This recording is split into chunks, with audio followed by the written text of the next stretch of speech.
guys, here with a new video for the channel. I hope you like it, and if you like it, don't forget to leave your powerful like Supreme God level, comment, and subscribe. Now without further ado, get comfortable. Let's begin. All this story would start in the Tournament of Power. That's right, because the Great Priest had aroused an interest in the warrior's son Goku. So the whole Tournament of Power would look at his total performance. But his astonishment grew much more when Son Goku was able to achieve the perfect Ultra Instinct. I understand that due to the pressure he was able to achieve the imperfect Ultra Instinct. But how was he able to achieve the perfect Ultra Instinct? After a while, Goku had also lost that powerful state because his body wasn't able to assimilate all the incredible new power that he gave off from his whole body, so they had to unite their powers. The last three warriors being able to defeat Jiren, but sacrificing Frieza and Goku in their participation in the Tournament of Power, so Android 17 had won the tournament. Daishinkan would invoke the powerful god Zalma, waiting the desire of the winning participant. So the android, he had asked for the restoration of all the universes eliminated by the King of Everything, but this desire, on the other hand, was counterproductive, because even in the alternate future of Trunks, Zamasu had returned to life. And even in the current timeline, the 6 destroyed universes had returned. With each of their gods, all the warriors had returned to their respective universes. But before Universe 7 leaves, both Zeno-samas had pounced against Goku, since both were very happy for the participation of his best friend and the new power that he had been able to retain. I really appreciate your compliments. Although Jiren has not been a weak warrior at all, since we had to unite all our powers to be able to defeat him. Mr. Goku, I'll grant you a few days to recover and spend with your family, as I have a great proposal for you. Okay, Daishinkan, I'll be waiting for your visit to planet Earth. The whole Universe 7 would leave for Earth, so all the warriors, including the deities, began to enjoy the great banquet, while Goku and Vegeta began with a great combat, with the intention that Goku will be able to activate the Ultra Instinct again. Activate the Kakarot Ultra Instinct. I want to defeat you so that you're using all your power. I can't activate it at will, but if you think I'll be able to put me on the ropes, I'll be able to activate it again. Both Saiyans started with their great battle. However, Beerus, a little annoyed, would get in the way of both of them, granting them a few hits, sending both of them crashing to the mountains. Damn worms, you just fought in a tournament. Stop kicking up dust and come eat or I'll eat all your food. Both Saiyans went to Bulma's house, where everyone was present. After about 5 days, Goku was meditating in the mountains with the intention of being able to activate the Ultra Instinct, but it would be impossible for him. This has been much more difficult than I thought. I thought that with a simple meditation it'd be more than enough. Accessing the Ultra Instinct at will is one of the most complex trainings that exists. Moreover, not even a god's been able to reach such a state. But if you're Daishinkan-sama, so you have really come, but tell me, what is it, that proposal that you want to offer me? Son Goku, I want to grant you the position of Omnipotent Angel, a position to which even I haven't been able to reach because my power, however great it may be, is not unlimited, but his ability to increase his power has no limit whatsoever. Goku could be surprised by the new proposition he was being offered. But Daishinkan-sama, what do I have to do with that position? Really? You won't have to do anything at all.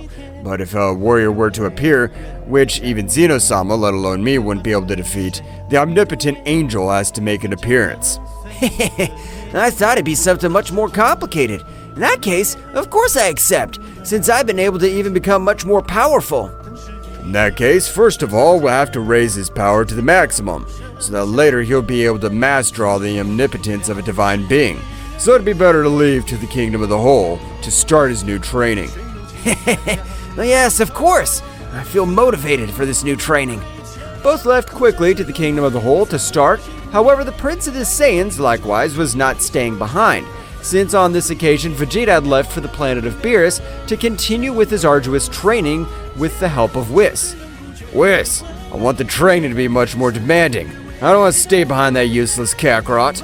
Mr. Vegeta, the training that I'm giving you is the one that your body is able to resist. If I increase the intensity, you can die. I'm not interested in dying. I'm sure my Saiyan body is able to assimilate the new training. I don't want the low-class warrior to surpass me. Understood, Mr. Vegeta? From now on, we'll increase the difficulty of your training, so I expect this prepared. Thus, the difficulty of the training of the Prince of the Saiyans had increased, with which, in just a few minutes, most of his bones were completely destroyed. Meanwhile, in a very different line from the original, Zamasu had returned, finding himself very confused, but at the moment, due to the great damage that Vegito had caused him, the fusion had ended, returning to normal, Black and Zamasu. That beating was the most humiliating one we've received, Zamas. We have to do something. I don't know how we've been able to come back, but we have to take this opportunity. However, unlike Black, Zamasu was completely terrified, so he had refused to do anything against the Divine Kingdom, which would make Black angry. And thanks to the body he possessed from Goku, his power had increased greatly, being able to grant him a beating. Be grateful that you're immortal, because otherwise I'd end your existence right now. But I'll look for a way to end your pathetic life. Returning to the present, the 6 universes had returned after millions of years, were very confused, especially the most powerful of them since they had been unfairly eliminated. That damn dwarf, he thinks we're fucking toys. I plan to end that miserable, so to be able to do the last thing I do, I have to ask for the support of the other gods. But despite being the most powerful god, by the time he stood up, large amounts of blood had come out of his entire body, so he would fall to his knees to the ground. So even though millions of years have passed, I'm still affected. These damn wounds. It'd be better to rest, to fight with those wretches when we have all our powers. That's right, the 6 supreme gods were in the same condition since their power had been worn out in an amazing way all this time. So it would take about 6 months or even a year to get back to normal. While Goku would continue with his great training, which, on this occasion, the training he was taking was an absolute madness, since he was even able to train with weights of millions of kilos while gravity was against him. It's amazing how he's able to move at a decent speed, while he's got those weights and gravity trying to crush him. It's time to move to the next level. Daishinkan would stop releasing his gravity just like he would release Goku from the weights he was carrying all over his body. So Daishinkan would stand in front of Goku. On this occasion, I want you to be able to activate a part of the Ultra Instinct, because even with that gravity, your internal energy has been able to calm down. Did the gravity and pressure that was released have a dual purpose? Indeed, and I trust you that you'll be able to activate at least part of the Ultra Instinct. Goku would try to access the Ultra Instinct, however, his attempts were useless, because he needed much more concentration. However, what always characterized Goku was that he never gave up. So, Goku would begin to concentrate, closing his eyes. From one moment to another, he opened his eyes, being able to observe the silver color. However, despite his arduous training, he was only able to reach the imperfect Ultra Instinct. So, at the moment, Goku would begin to approach Daishinkan. Master, I've never fought against you. It's said that you're one of the 5 most powerful warriors in all the universes, and I'd like to measure myself against you. I like that you think big, but I feel that for you. It is something impossible, but of course I'll fight with you. I hope you're ready. Goku, with a very serious look, had pounced against Daishinkan, which was a little surprised because despite not mastering the Ultra Instinct 100% of his power, his speed and power were overwhelming. I can't believe that this is the only part of the Ultra Instinct, as the power he's releasing is amazing. It seems otherworldly. Daishinkan and Goku began to exchange blows, which Goku's power, as the battle progressed, began to increase. That's right, Goku's power seemed to have no limits. Daishinkan had noticed this. This is too weird because no matter who the warrior is, if he overloads his body, sooner or later he'll end up exploding. But it seems that this logic doesn't possess Son Goku's body. But Daishinkan's words were right because at the moment, Goku, as if were a lightning bolt, would try to hit Daishinkan, but he'd fall to the ground with multiple injuries and hundreds of screams could be heard all over the kingdom of everything. So Zeno-sama came out due to the uproar. Dai, what's going on? Have you done something to my friend? Of course not, my lord, but Mr. Goku has pushed his body to the limit, and it's something that surprises me since he's able to withstand a great energy load. Daishinkan would begin to approach Goku, who at the moment was able to help him to recover all his energies. But even Daishinkan was surprised to realize as his whole body seemed to be completely destroyed. Goku, why have you pushed your body to the limit? You could die. Don't worry, Daishinkan. Although everything hurts, I have to get better every day, and I'll only be able to do it if I push my body to the limit. Daishinkan was able to heal each of his wounds. Meanwhile, on the planet Dbs, the training of the Prince of the Saiyans was not lagging behind, as his power was having incredible results.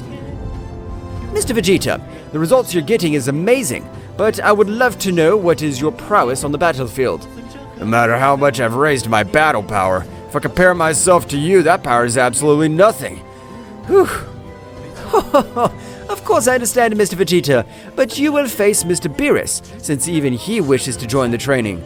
I hope you're a good rival, because otherwise I'll leave you lying on the ground like the fly you are, because I'm a god of destruction. I thought I was gonna face Whis, but I have the confidence that I'm able to beat you, Beerus. Don't make me laugh, Vegeta. That's an impossible thing for you, but I want you to check it, so attack me. The Prince of the Saiyans would access the Super Saiyan Blue, which on this occasion his power was much more surprising. So instantly a great light over all the place would be present. Beerus, being very confident, was not able to dodge a powerful blow from Vegeta, which with the simple impact would raise the dust. Beerus, recovering from the blow, was surprised to feel how all his body, large amounts of blood were spreading. I swear, I'm gonna give you the humiliation of your life, you good-for-nothing worm. Beerus would expel 90% of his power, with which the whole Universe 7 was trembling, since Beerus had released almost all of his power. So, at the moment, Vegeta would observe him intently, without being intimidated by said pressure. For if it was the greatest of honors to face me in an even battle against the god of destruction of my universe, so attack me, Beerus. The god Beerus of the Great Explosion would be present, with which his power had overflowed. At the moment, both began with their great battle, which a clear winner would not be observed because both awarded each other excellent blows. Meanwhile, in the future, Black was devising a plan to be able to return in search of revenge. I'm not gonna stay with this humiliation. I'll finish with all of you. Black would expel all his power, destroying the little life that was around him. The confrontation between both warriors was getting along very evenly. So at the moment the god of destruction, a little annoyed, would decide to raise 100% of all his power, so he would start to take the advantage of the battle. Apparently this battle will be Mr. Beerus's, because although Mr. Vegeta has had excellent results, they'll never compare with the power of Mr. Beerus. Vegeta on this occasion would begin to receive a shower of blows from Beerus, who was not able to do absolutely anything. So Beerus, with the big blow, was able to cause great destruction all over the place, due to the impact. You better give up, since you don't have the power to stand up to me. I'm not gonna give up. I have the power to defeat you, and I'm not going to back down. Beerus moved at an incredible speed, being able to almost make Vegeta lose consciousness. At the moment, Vegeta would fall to the ground, returning to his base state, without any energy apparently, but Beerus, a little annoyed, would throw a small sphere of energy. That energy will not be able to finish you, but it'll teach you that sometimes it's better to put your head down and surrender. The Saiyan Prince, furious, reflecting on his whole existence, would try to repel all that great energy, but it was useless to him. However, to everyone's surprise, Vegeta was able to absorb that energy, so his aura would become much more destructive, just as his ki had changed to a much more hostile one, since the pressure he felt all over the place was incredible. The powerful Vegeta, of a great scream, was able to access a new transformation that surprised Whis. This is amazing! Apparently Mr. Vegeta has been able to access the Ultra Ego, but I don't know how he's able to achieve it. But Mr. Beerus seems to have been the trigger for him to be able to access this new state. Beerus would be a little amazed, but even he was not able to move, since the very pressure of Vegeta was able to paralyze him completely at that moment. The Prince of the Saiyans would begin to approach the god Beerus, and while this was happening, the whole planet would begin to destroy itself due to the great power that was being released by Vegeta's body. Meanwhile, in the Kingdom of the Whole, Goku had been able to recover in full, so he would start training again, leaving Daishinkan a little amazed due to the enthusiasm that Son Goku maintained in each of his workouts. It seems very unusual for me, since no warrior is able to maintain this enthusiasm throughout the training. Really, Son Goku is a very strange warrior. Daishinkan, after completing this training, I want to access the Ultra Instinct again, since I'm beginning to understand how I can access this state. Okay, Mr. Goku. Mr. Goku thinks he can state this is a simple training. He needs much more of a training to master it. The last thing I would only think, since I didn't want to demote Goku, returning to the battlefield on this occasion, Beerus, despite using all his power, wasn't able to do anything against Vegeta. That's right, although his anger was obvious, it could be compared against the incredible increase in power of the Prince of the Saiyans. So Beerus on this occasion would be thrown to the ground as if he were a simple worm. You better give up, because it's better to accept when a warrior is much more powerful. Beerus would remember that he had similar words said to him, so he would make him much angrier. So he'd stand up again, attacking Vegeta, but to Whis' surprise, as if he were a million-year-old warrior, Vegeta was able to give him a certain blow on the back of his head, with which he was able to lose consciousness completely. So Vegeta would take Beerus on one of his shoulders and start approaching towards. What do you think about this power, Whis? Do you think I could keep improving every day? It has left me speechless, Mr. Vegeta. It's a power that hardly a warrior is capable of achieving. And having the feat of defeating Mr. Beerus is much more, since no warrior has been able to achieve it. Just like I told you, Whis, we Saiyans have no limits. Some no matter who our opponent is. Mr. Goku will get a big surprise when he's able to realize that his great new power, since the Ultra Ego doesn't lose against the Ultra Instinct. This is getting much more interesting every time. So I want to become much more powerful. Meanwhile, in the future, Black would also start his arduous training to be able to have his revenge, and thanks to Goku's body, his power began to rise in a great way, with which training that he carried out. This is the best of all. It's been able to use the destruction of energy, so I was able to get rid of that useless Zamas.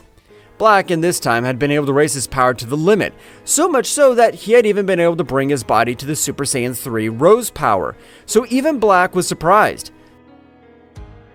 This power's amazing, but I'm sure the limit of that damn mortal Son Goku's not limited to just this, so I have to push my limits. But very far from that place, even in another timeline, the 6 gods who'd come back to life had fully recovered. But the first one opened his eyes, known as Baster, the killer god, because his character he destroyed any warrior he was put in front of. Finally, after millions of years, we're back. And finally in these months, it's been able to recover completely. And what I want is to fight. And the life of the stupid Beerus and his angel will be over. They always seem good for nothing. That powerful god would begin to move through each of the universes, reaching Universe 7 in an extremely short period of time, in which the god Beerus was just regaining consciousness, but an incredible pressure could be felt all over the place. Damn, I remember this pressure, but that can't be possible. If you were eliminated by the king of Zeno-sama. With the flash of lightning, the new warrior appeared in front of everyone, being a little surprised by the state in which Beerus was. Who beat you up? It's a pity that I'm not an honorable warrior. I've come back after millions of years and I'd want to finish you. But a great pressure would likewise be felt all over the place. That's right, the pressure of the mighty Vegeta would be present on the battlefield. I won't let you end Mr. Beerus' life, since we're training, but I won't let you take advantage of him being injured. You have much bigger power than this stupid cat. But I want to end this worm, so no matter what you say or do, today everyone will die. Vegeta, being about to say something, would be thrown with a great blow, but said blow was able to cause him incredible damage, so much so that on this occasion, the Prince of the Saiyans vomited large amounts of blood. That's right, the damage he had caused was incredible. What? I've been able to cause me so much damage in one blow. I'm surprised that you're able to stand up, but I warned you, today if you had kept silent you wouldn't die. Now it doesn't matter, I'll finish you too. Vegeta, annoyed, would expulse rays out of his whole body, raising his power to the limit, with which he had rushed against that god so intently, both began to exchange millions of blows. But the difference of powers was evident, since Vegeta wasn't able to contact any blow that's effective. Whis, this is my bad. Vegeta won't be able to do anything against him. I want to heal on my own, but help me. Between the two of us, we'll be able to defeat that damn one. Whis, with his staff, would heal all the wounds of Beerus, just like he had restored all the power of Beerus. So at the moment, Beerus would join the battle, but to the surprise of both warriors, the god had caused a big explosion all over the place. So at the moment, he would begin to expel a large part of his power, So, in a flash, he was able to grant thousands of blows to both warriors, who were left on the ground very badly injured. Even Vegeta, this time, had returned to his base state, being in terrible condition. Bastor would begin to channel a great power in the palm of his hands to be able to send them to the other world. Insects will always be insects, so let them die in the garbage. But this would be able to deflect the powerful attack, being able to save both warriors. I'll be your enemy this time. I'm not gonna let you get away with it, you worm. Whis and Bastor were getting closer. That's right, the battle of a god and an angel was about to start. After only 5 seconds, both began to exchange thousands of blows. But in each exchange of blows, Whis would be very surprised because, to surprise, Bastor's blows increased in power the more the battle went on, until at a certain point, he was able to beat Whis, sending him flying. Whis, despite possessing the Ultra Instinct, had not been able to react, crashing with the surface of the planet.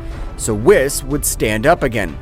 This god is extremely powerful, but I'm not going to lose. No give up. I'll defeat him. Both warriors continued with their great battle. Meanwhile, in the Kingdom of the Whole, Goku had been able to master the Ultra Instinct, being able to access that state at will. But Daishinkan, on each occasion, was much more surprised by Goku's deduction. Some time ago, he decided to take the Super Saiyan as my base state to support much more energy load, so I plan to do the same with the Ultra Instinct. At the moment, Goku would access the Ultra Instinct, with which he would take it with his base state, continuing with his great training, but in something that Goku was able to surpass Daishinkan, it was the perception of ki. That's right, Goku would feel like the ki of Whis was beginning to decrease, just like the power of Vegeta, and Beerus was about to disappear. I'm sorry, Master, but I have to go to Universe 7 on an emergency, as Whis and even Vegeta and Mr. Beerus are very badly injured. Goku would use teleportation, but being so far away, it'd take him a few seconds, but at the moment of arriving, he was surprised to notice how a warrior was holding Whis by the neck, with the intention of ending his life. Kakarot, you've arrived, but run away! I trust that in the future you'll be able to defeat him. Please, protect my family. Don't worry, Vegeta. You'll be able to protect your family yourself. I'll never forgive them for this miserable... Goku at a much higher speed was able to prostrate himself in front of the Goku, and at the moment, he would be able to put one of his hands on his shoulder, being able to release a pressure that would force him to release Whis, so Goku would hold.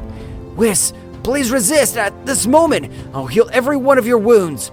Whis would try to talk since Bastor was on Goku's back, but to his surprise, a big shadow would be released from Goku's entire body. So he had given him a big blow, which would make him fall to the ground, with multiple wounds all over his body.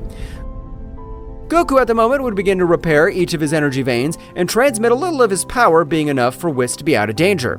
Whis, I charge you to Mr. Vegeta and Mr. Beerus. Of course I do, Mr. Goku, but what are you planning to do?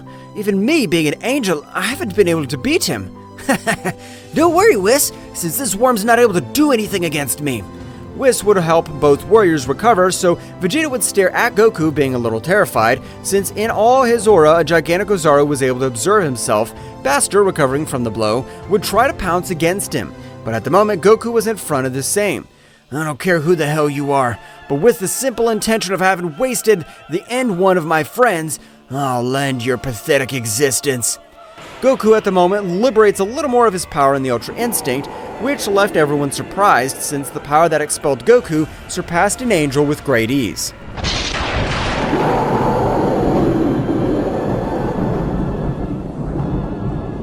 The power that Goku was releasing would leave everyone present surprised, since none of them had understood that Son Goku's power had shot up in that way. So at the end of increasing his power, he would begin to walk towards the god, which on this occasion, after millions of years, he felt like his body was asking him to flee the battlefield.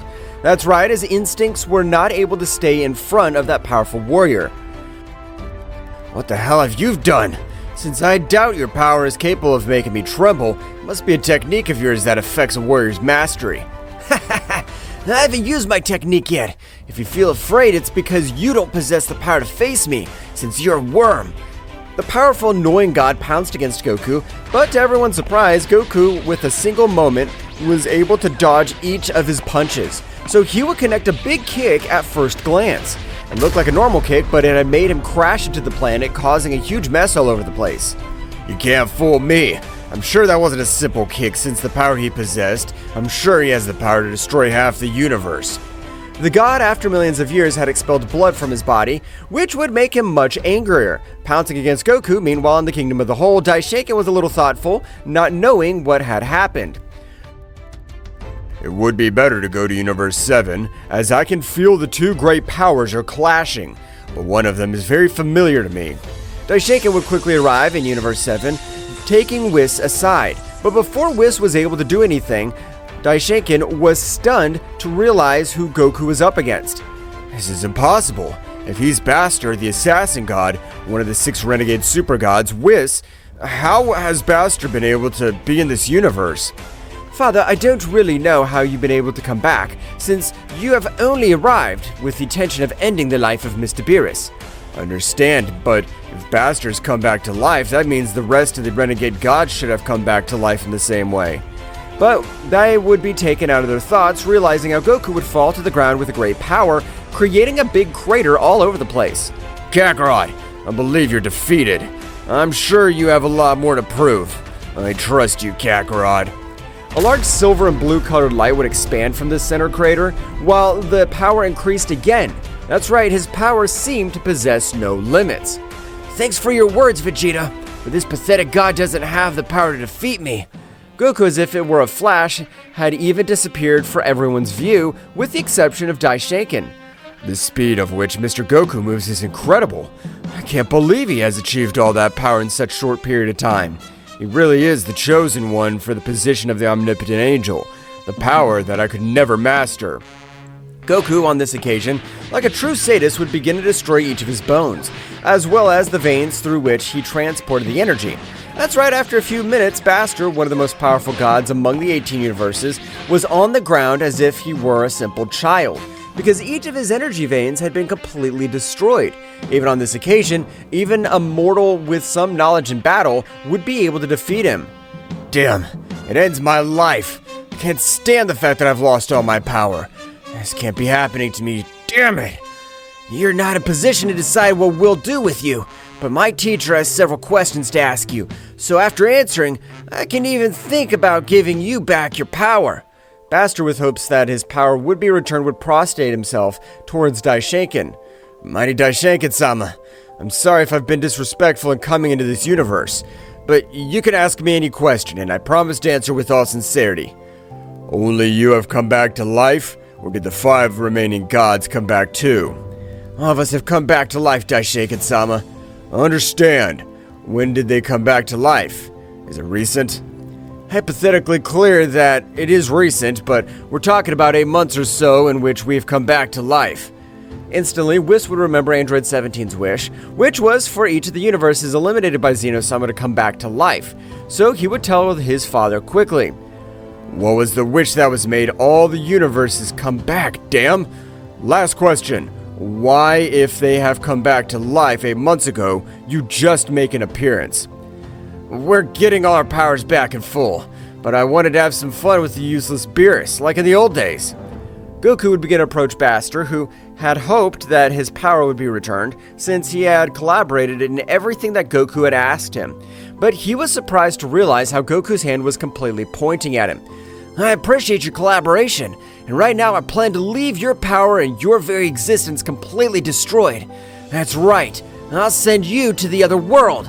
The god, before being able to say anything, would be evaporated by all the incredible attack of Goku. Beerus, instead of maintaining respect for Goku, would start to have an incredible terror, since even Whis had been defeated, while Goku seemed that he had not taken the slightest difficulty. Goku, how have you been able to get all that power? Mr. Beerus, don't worry. I'm the same as always. And answering your question, I've been training with Daishinkan all this time. Beerus, along with Whis, were surprised, as it was the first time in all existence in which Daishinkan trained a mortal. This is very bad news, so Beerus and Whis, train, and likewise train your most powerful warriors, as this will be a real warrior. I will inform all the other gods and angels. Daishinkan, along with Goku, had left for the Kingdom of the Whole, which at the time of arrival, Daishinkan would begin to expand the communication to each of the divinities of the 12 universes. Meanwhile, in the 6 exiled universes, the most powerful god Kaichi had opened his eyes after 8 months, in which he had been able to recover his power in its entirety, even increasing it in an incredible way. I've finally been able to recover my authentic power. In fact, I was even able to get much more power. For that reason, even Daishinkan was afraid of my power. Everything around him was being destroyed, because after millions of years without expelling any of his power, he was not able to keep under control. So he realized all the destruction in his universe, he was able to decrease a large part of all his power. But he was surprised to feel the power of only 4 of his other companions. This missing power is that of Bastard's unit. That impatient bastard can never stay still. I just hope he didn't seek trouble with any god. But a large dark-colored energy sphere would prostrate in front of Kaichi was a last bit of divine soul, which Bastard was able to collect to inform his other companions. My brother, I ask for an apology. I've not been able to follow your instructions and I've lost my life in Universe 7.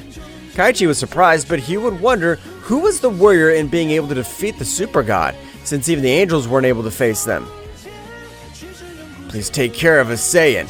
As to the god and the angel, I was able to beat them, but a Saiyan that even reached the Ultra Instinct, I crushed in its entirety.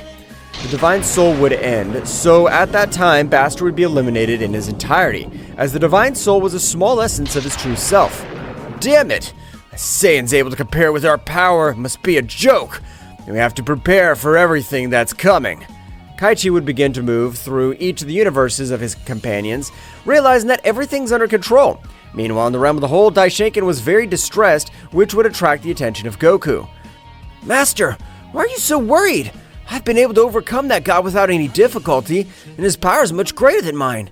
Son Goku, really none of the gods are a problem. Even Kaichi, whose power seems to have no limits. What's really dangerous is what is hidden in the confines of the 18 universes. But before both of them are able to continue talking, a great portal would be created in the Kingdom of Everything. That's right, it was Black Goku, who'd been able to find the Room of Typo, containing incredible results in a short period of time. But if you're Black, how the hell are you still alive? If Zeno-sama ended your existence, don't tell me that the future was also affected by the desire. I don't know what I wish you mean, but I just know that I've come back to life. And this time, I'm planning to end your miserable life, so get ready! Black had transformed into Super Saiyan Rose Phase 3. The power he released was amazing, so much so that his power was compared to the power of a guardian angel. But for Goku, it was not an amazing power. So instantly, both began to exchange thousands of blows. All over the Kingdom of the Whole, Goku was able to dominate Black completely. So Goku, with one big blow, was able to make him fall to the ground. Ugh, what the hell is that transformation? Feels like your fists look like steel. Did you forget what Vegeta said? It doesn't matter that you've been able to steal my body. You're never able to get 100% of my full potential. For your information, there's something that you're completely wrong about. Because no matter what happens, if you spend so many years with this body, you make it yours. And I trained in the Room of Time. Black at the moment would begin to expel an amazing heat from his entire body, so with a big scream he was able to access the perfect Ultra Instinct, leaving everyone present surprised. So really, Son Goku's body is special, since he's been able to reach the Ultra Instinct again, a state that most gods aspire to, but are not able to achieve. From all over the place, it could be observed as a great white light with pink. It rose all over the battlefield. And instantly, you could observe Black Goku in the perfect Ultra Instinct, so at the moment, both Saiyans would begin to exchange millions of blows, having a very even battle on the other hand. In the 6 universes, Kaichi had realized that the only casualty had been Blaster. Damn, it happens to be him to being rushed, but we can't do anything anymore. We just have to prepare. But in front of Kaichi, a beautiful woman would appear. That's right, a woman with red hair, and her power was amazing.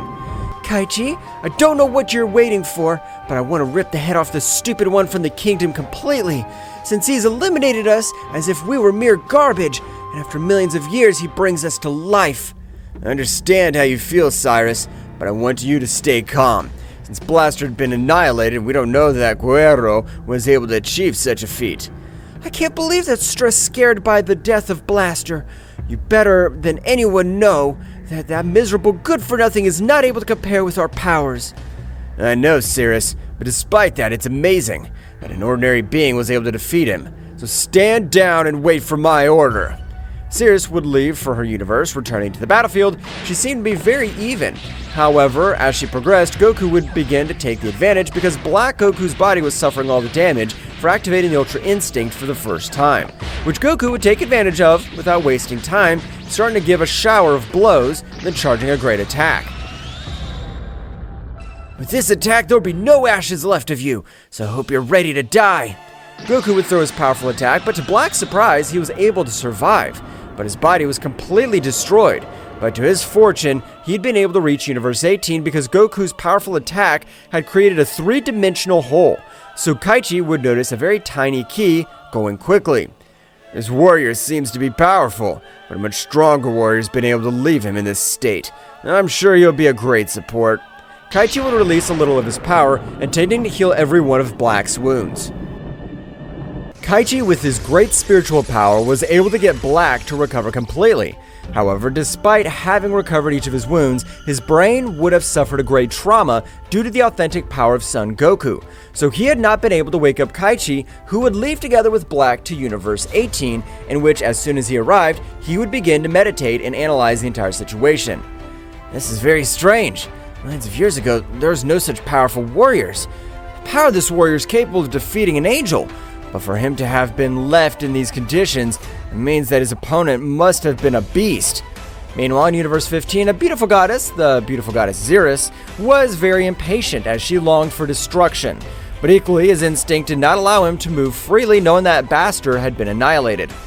Damn, I'm not afraid of Kaichi's power, but a warrior who's on the outside despite not realizing it is able to make my whole body completely shake. Returning to the Kingdom of the Whole, Goku had returned to his base state, so he was meditating on top of a mountain. That's right, Goku had been able to unlock a new power since there were few warriors who could increase their power thanks to meditation, and the few who were able to do so were able to rise above all other warriors, since they do not need battles to the death to rise much more. I'm surprised by the power that Mr. Goku has achieved in this short period of time. I'm not able to assimilate it. He'd be the most powerful omnipotent angel in all existence. At the moment, an incredible pressure would fall all over the Kingdom of the Whole. That pressure was not even able to make Zeno-sama leave in panic, since the power that was released did not lose with the power of a King of the Whole. Who is the being that exudes all that power? I can't believe that I'm capable of making every one of my limbs shake. But I was surprised to realize, as of Goku's body, an incredible power was overflowing, even being so much that a galaxy had been created under him. But his impressive glowed much more when he realized how the top of everything, a sphere of energy, the size of the sun, was approaching. Is that Son Goku's attack? Or are we under enemy attack? But the whole place would become chaos, realizing how Goku released more power and would observe that attack with great determination. It's time! I've meditated long enough, so come to me, power of all the 12 universes, and help me elevate much more. The great sphere of energy was beginning to enter Goku's entire body. That's right, the power of the 12 universes was beginning to enter each of his energy veins. But due to this, his muscles had grown exponentially, so he wasn't able to move freely, much less be able to fight. Mr. Goku, the power you possess is amazing, but please stop. With that excess energy, your body will explode into 1,000 pieces. Dude, I'm glad that you want to strive every day, and that you try to be the most powerful warrior in all the universes, but I don't want you to die. Don't worry, today will not be the day of my death, as I am prepared for this and more. I possess the power of a warrior race. I know that my body is able to withstand it. Goku would continue with the absorption of all that great power. This time, even all that power could be felt by the 18 universes, which would make 4 renegade super gods panic, while their leader would put a very serious look. I'm sure that the warrior who's releasing all that power has been the same one who ended Blaster's life, and left this warrior in terrible conditions. While the other gods were not able to stand on their own, so their angels had to create energy barriers so that pressure would not be able to end their lives. This is amazing. Mr. Goku, despite being millions of kilometers away, is able to emanate this great pressure as if he were in front of us. I can't believe that power of Goku's. Since when has he been able to become so powerful? Damn insect. But this only gives me more determination to become a much more powerful being. So I hope you're prepared, you miserable insect, since the Prince of the Saiyans doesn't intend to stay behind you. Vegeta at a great speed had headed towards Whis and Beerus, which both were a little surprised since Vegeta was able to move with that great pressure. Mr. Vegeta, doesn't your body hurt because of the great pressure that Mr. Goku releases? Of course it hurts, Whis. I feel like every one of my bones are completely destroyed, but it doesn't matter. Because if that useless Kakarot's able to reach those limits, I'm sure I'm able to do the same. Do you want me to train you even though this great pressure is affecting this whole planet? That's right, Whis. I want you to train me, as I don't want to stay behind that bug. You've surprised me, Mr. Vegeta, but of course we will. Don't worry, we will start this new training now. I also want to train. I don't want another trash to be able to overcome my power. I'm the god of destruction. But although Beerus' will was unshakable, his power was not able to support him, because the moment Whis stopped providing energy barrier, Beerus would fall to the ground, very badly injured and on the verge of death by the simple pressure. Damn, I can't believe that the mighty god of destruction is humiliated in this disgusting way. Vegeta would approach Beerus, but Beerus instantly felt his whole body completely relieved, looking up, observing how Vegeta had given him a little of his energy to be able to move. Beerus, we're warriors. We have to do our best. I'm counting on you, because I'm sure that with the desire of Android 17, much more warriors would return to life. And Vegeta was right, because one of the main reasons why Daishinkan was very nervous was for the awakening of a warrior who was sleeping in Universe 16. But even if they finished with the body of that warrior, his essence was watered by the 6 most powerful universes, that is, from Universe 16 to Universe 18. For that reason, Zeno-sama had made the decision to exterminate the 6 universes, but with the desire of the android, they feared that his imposing warrior had risen in the same way. Sonngoku is about to control himself. We'll be able to do Ascension Ritual to the Omnipotent Angel, because although 2 days have passed, Sonngoku continues to release more power. That's right, Sonngoku continued with the expulsion of all his power, so after 20 more hours, it would be observed how the energy was concentrated in one place. While it became much smaller, that's right, Goku had been able to control 100% of the power of the 12 universes. But so, with that speed was not compromised, he was able to even evolve because, instantly, a Goku with long hair would be observed, while this power, despite being at rest, was able to bend any warrior. Sonngoku, is that really you? The power you've gotten is amazing. I'm not able to assimilate it. I don't know if I'll be able to defeat you, even if I use my maximum power. The power of my friend Goku's grown in an incredible way. He'll be the most powerful omnipotent angel of all existing. Of course it's me, Daishinkan. I'd like to try my new power with you, Daishinkan. How about we have a training battle like in the old days? That'd be great for me, to stretch my muscles a bit. So I agree. Goku would start walking towards Daishinkan until they were face to face. So instantly, as if there were a few flashes, both began to exchange millions of blows all over the place. Their speed was so much that this time, even an angel would not be able to observe absolutely anything. Zeno-sama was fascinated with the battle as he was witnessing, since the great last battle was the tournament of power. Goku had been able to connect a powerful blow, being able to send him to an inhospitable planet, destroying it for the power of impact. Apparently my power has grown in a great way. I'm sorry if I've hurt you. Daishinkan was starting to recover from that blow, but he was surprised to notice how large amounts of blood were spreading all over his body, which had left him surprised. I can't believe the power Mr. Goku's been able to get. Even a single one of his punches has been able to make me bleed. Daishinkan would recover completely, so he had thrown himself again against Goku. However, Daishinkan, having much more experience in combat, would begin to defeat Goku with this simple defense. Since every time Goku attacked him, Daishinkan was able to inject tiny portions of his ki. So Goku's speed would begin to decrease considerably, which Daishinkan would take advantage of. Meanwhile, in Universe 18, Kaichi was trying to observe that great battle with the Sphere of Energy. However, he wasn't able to achieve because the magnetic field of both energies did not allow the crystal sphere to withstand such pressure. Apparently, that warrior is able to stay in an even battle with the High Priest. This must be impossible. Since he's a mere mortal, this can't be happening. But of all the place, Black would release all his power, but this time something very different would happen. Because at the moment, Black would begin to suffer a great transformation. While his power grew non-stop, Kaichi would be surprised by the release of power of that warrior. But Black, being a divine being, was able to dominate the state of the Ozaru. That's right, in his training, Black had been able to recover the tail of Goku's body. But Kaichi's power was the trigger for him to be able to access that state, which is why Black was able to master his Beast state by being able to access the Super Saiyan Phase 4 Rose. But the power he gave off was complete madness, which even left Kaichi amazed. The power this warrior unleashes is amazing. Can't believe he was able to defeat that warrior who's really very dangerous. But what happened to me?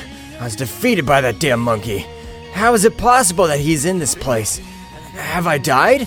But Black would also feel an amazing pressure on his back, so he would turn quickly. That's right, Kaichi, he would release his pressure in case that warrior tried to attack him.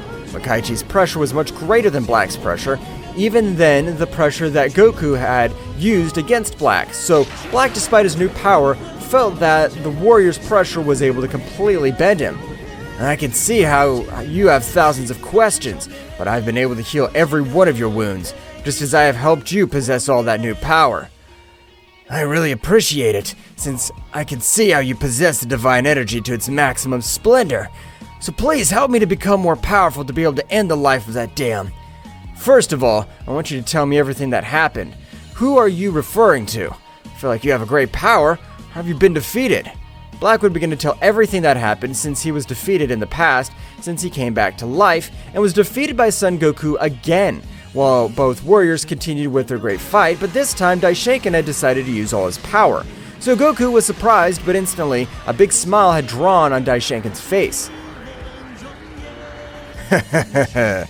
Son Goku, you're an extremely powerful warrior, but it still takes a lot of power for you to be able to defeat me. That's right, Daishinkan instantly was able to cause a small explosion in all of Goku's energy veins, only knocking him out of combat. Son Goku's power will be the key to the fight against the renegade super gods.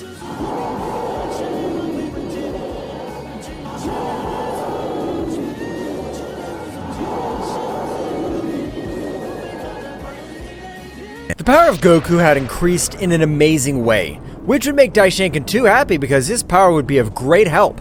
However, in Universe 18, Kaichi, the most powerful god, would also be granting a rigorous training to Black Goku, so that he would be able to become much more powerful. And this at the level of a priest or even higher, but to Black Goku, to possess the original body of Goku, and to fully engage his level of learning was incredible, since he was even able to increase his power in an extremely fast, which would leave Kaichi very surprised. In all my years of existence, I've never met a warrior who's able to increase his power in this way. It's hard to believe. Because Black's power in each training was getting bigger and bigger, it seemed that his power possessed no limits. When I see that useless Son Goku again, I'm sure this time I'll be able to shred him with my powers. But like Black, Goku was getting incredible power. For this part, in Universe 7, the Prince of the Saiyans had also undergone rigorous training, with which he wanted to be able to overcome each of his limits, because he didn't want to stay so far behind the power of his greatest rival. I'm not gonna let that damn worm be able to beat me. I'll be able to overcome all my limits too. The training of the Prince of the Saiyans was of an incredible level, since even Whis would be surprised by the endurance that Vegeta's body was capable of possessing. I can't believe the pain that Lord Vegeta's body is capable of enduring, because not even a god of destruction would be able to endure it.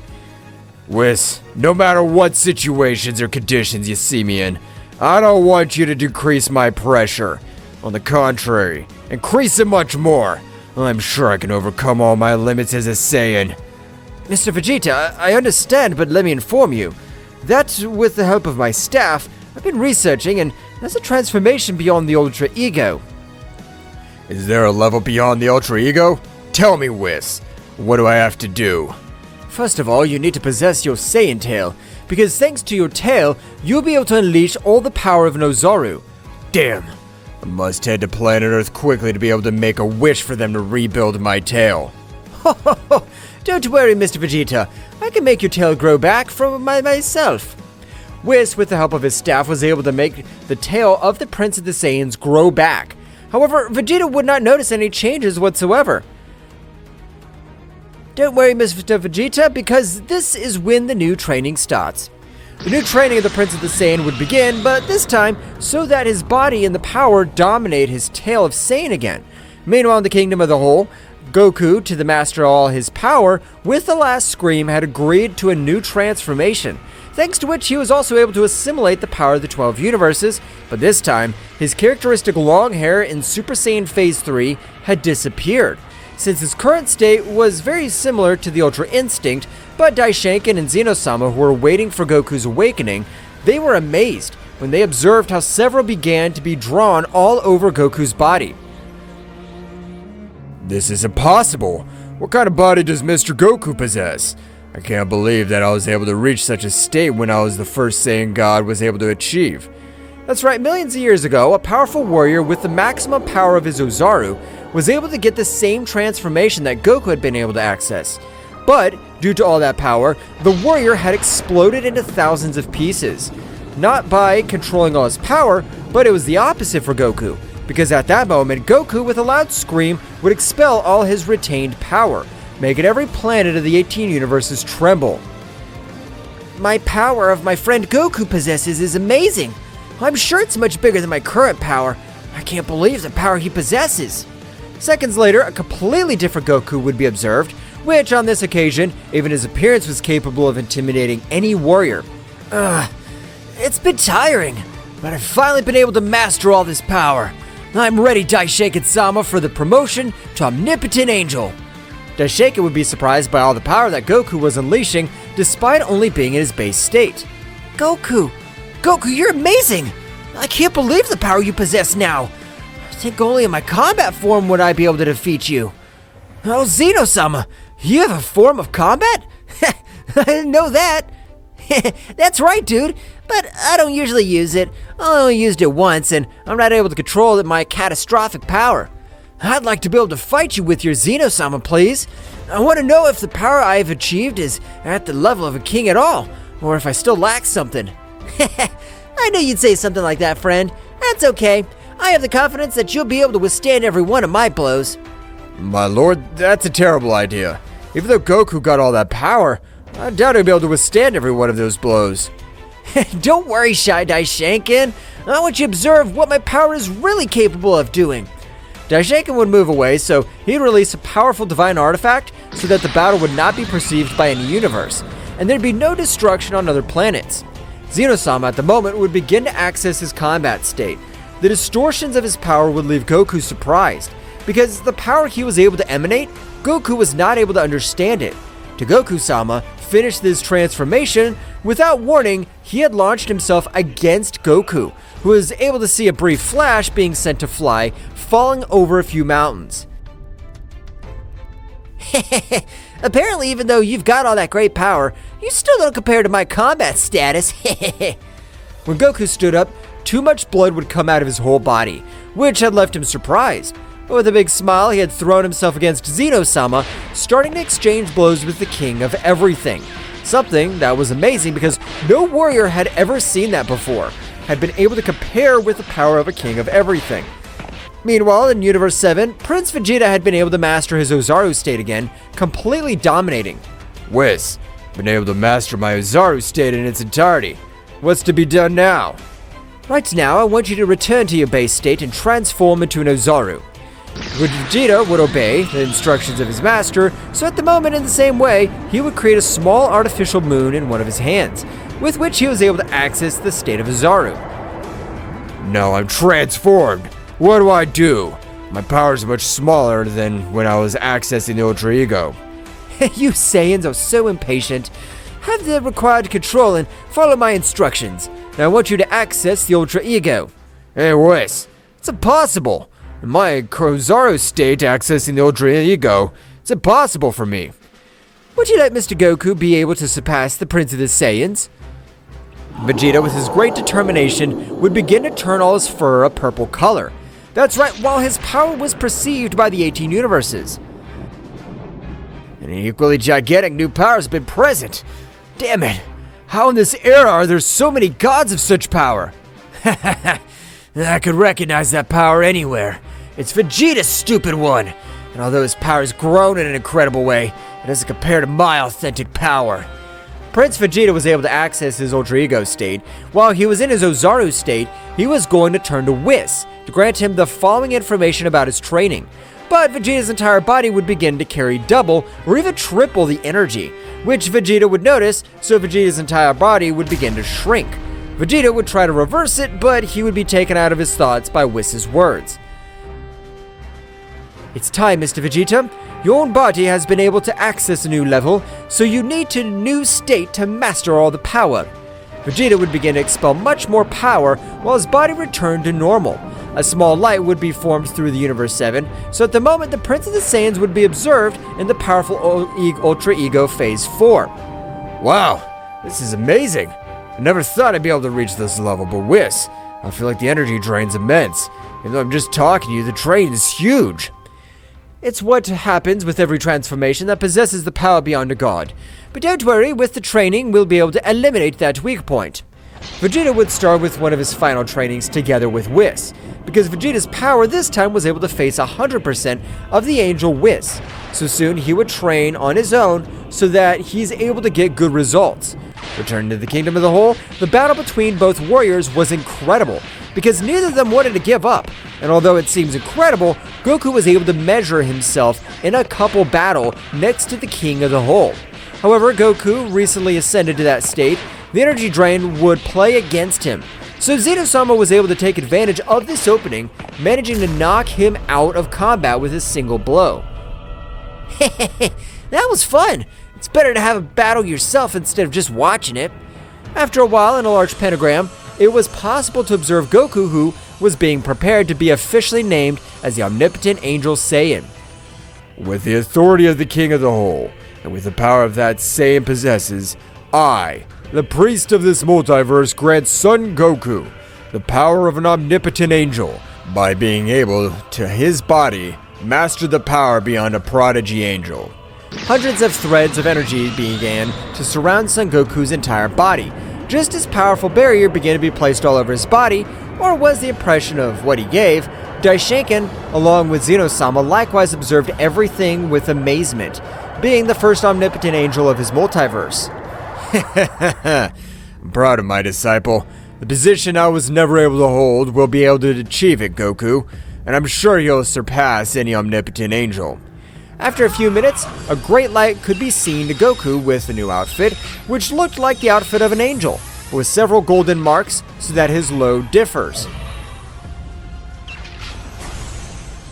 It's a pleasure to see what you've become, my friend, the new Saiyan Omnipotent Angel. With the power he possesses, it doesn't matter if the renegade gods have returned, or even the beast of the 18 universes. Your power as an omnipotent angel is incredible. But Goku would put on a very serious look. No! Apparently a gigantic power is still constantly growing in Universe 18, Daishinkan. Please, gather all the gods and angels before this becomes more dangerous. We have to take hands on the matter.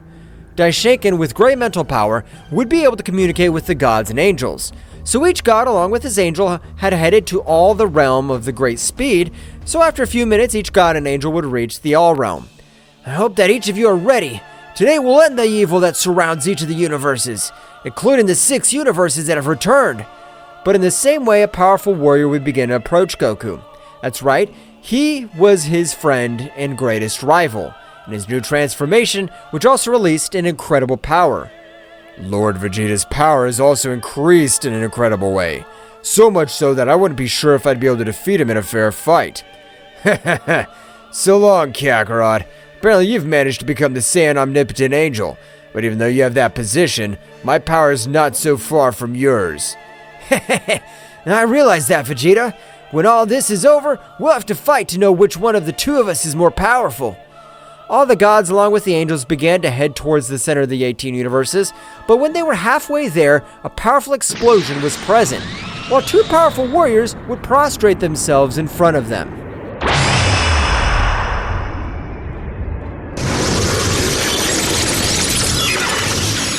After the terrifying moment that the Z warriors had experienced, Goku and Vegeta realized that Beerus and Whis were not on Earth.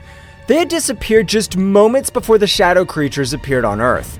This is because Daishinkan discovered that Zeno-sama had been killed by his father and immediately summoned all the angels and gods of destruction. In the majestic realm of all, Daishinkan, the High Priest, summoned all the angels and gods of destruction of the existing universes.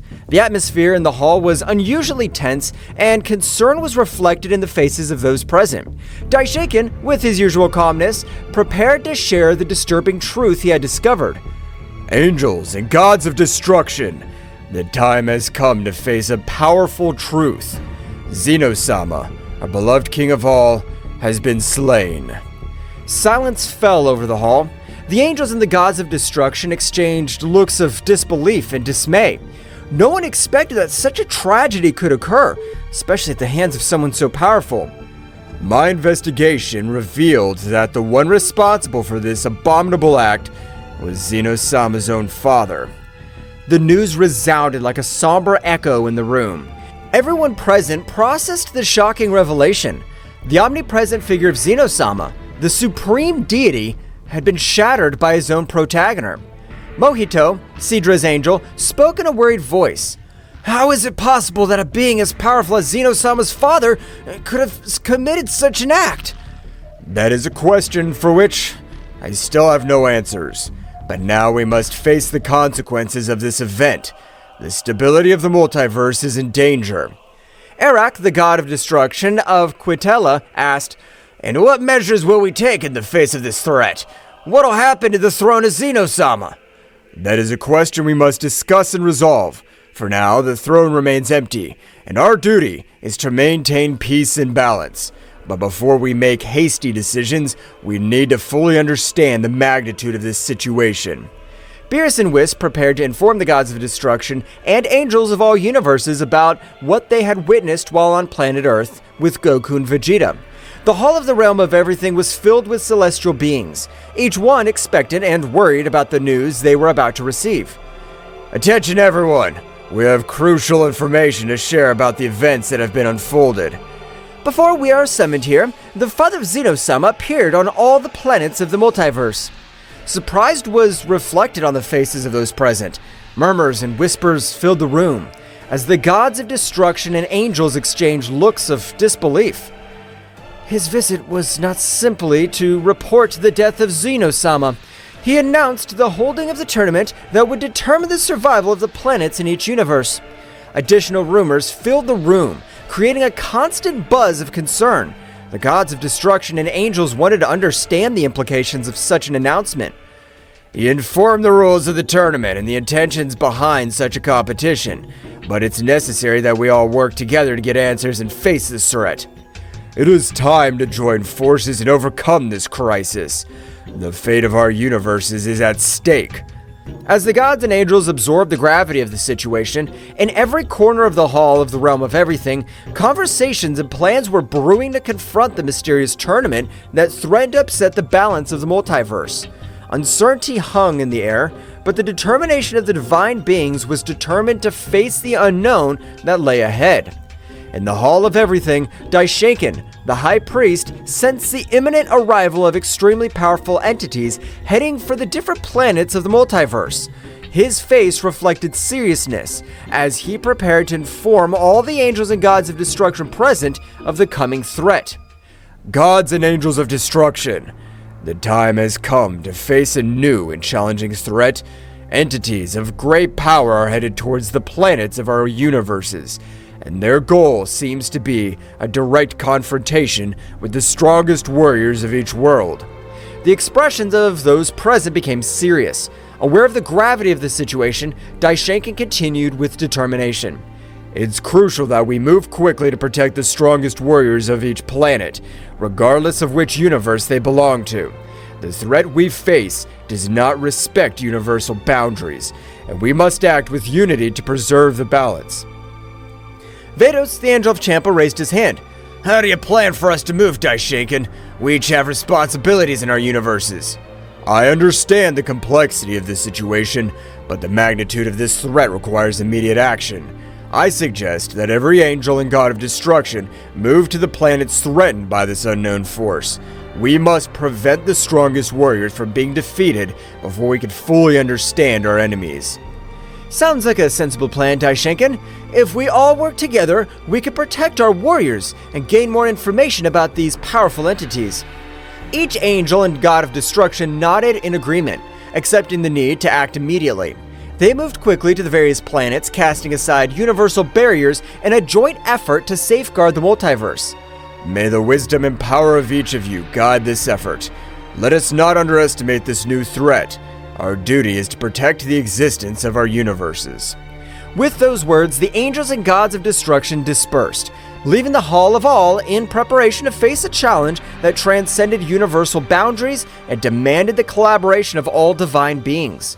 Uncertainty hung in the air, but determination to preserve the balance of the multiverse guided the powerful beings in their joint mission. The angels and gods of destruction quickly teleported to the threatened planets, each determined to protect the strongest warriors on the various planets. In the blink of an eye, the skies lit up with flashes of divine energy as Awamo and Ewin, Cognac and Quitella, Matanu and Geen, Whis and Beerus, and the other angels and gods of destruction headed toward their assigned destinations.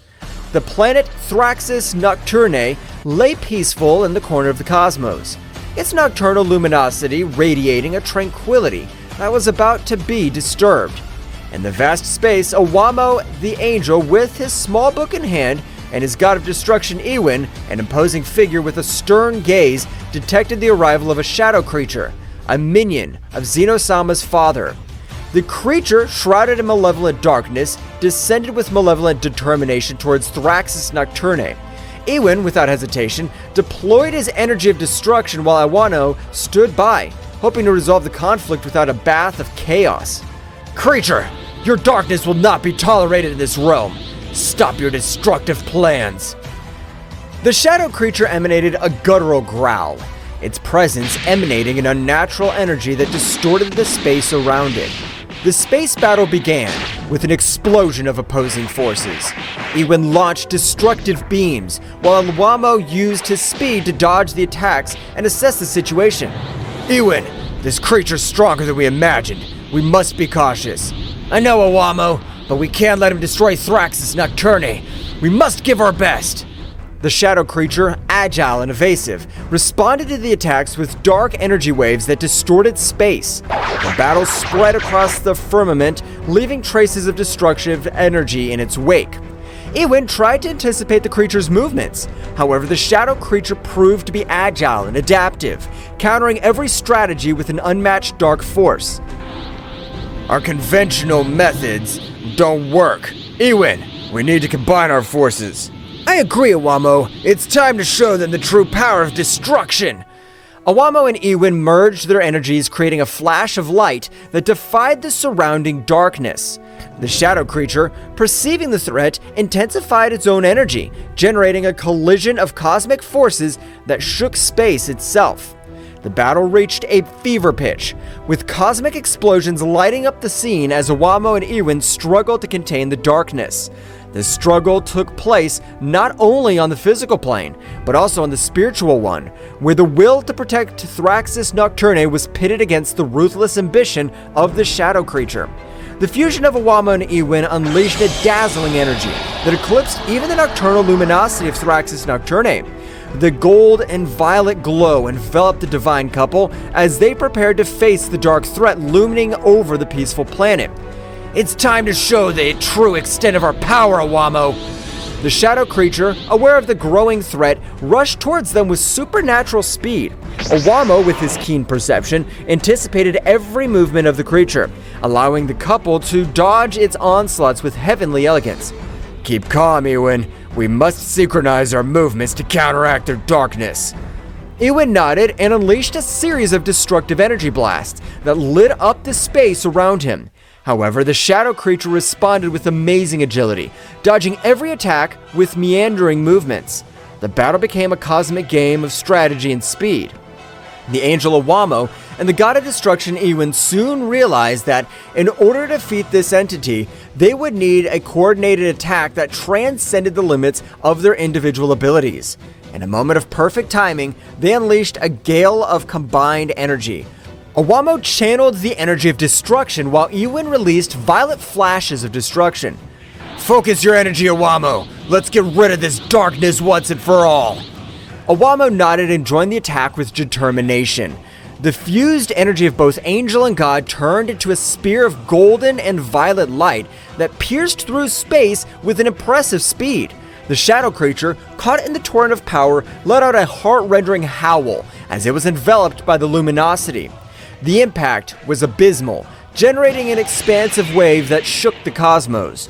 The darkness that enveloped the creature began to dissipate, revealing its twisted and weakened form.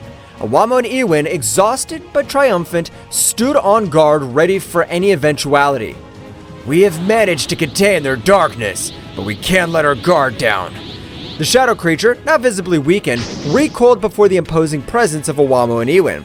The light had prevailed over the darkness in the cosmic corner of Thraxis Nocturne.